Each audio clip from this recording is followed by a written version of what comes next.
Star Talk on your cell is people helping people. Every Saturday night from 11 until 2, Mark Elliott takes to the airwaves to console some of the most vulnerable people in the GTA.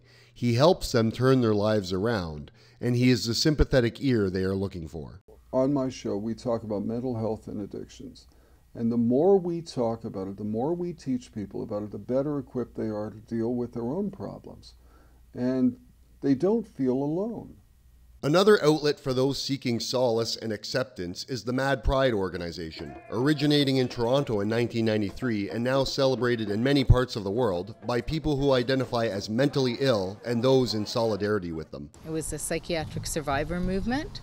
It wasn't called Mad Pride at that time, but it was people who had survived the psychiatric system and wanted to show people that we're normal, that we can hold down jobs, that we have families. For Mark to be truly effective and empathetic during his show People Helping People, there's no room for shyness when discussing his own past. I may be the only announcer on the air who will admit that I was hospitalized repeatedly. Suicide attempts. It's a horrifying thing to think of that at the height of my career, everybody wanted to be Mark Elliott. All these kids growing up in Ottawa wanted to be Mark Elliott. Mark Elliott wanted to die. Thankfully, Mark got the help he needed and has been paying it forward ever since. And Sharon hopes the future can be as bright for other sufferers. We want people to know that we're not any different than they are. We have an illness. It happens to be a mental illness.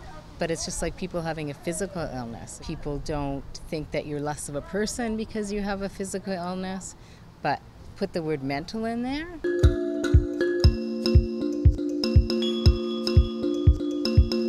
Both Mark and Sharon agree that what is most lacking in dealing with mental health is more dialogue and more conversations.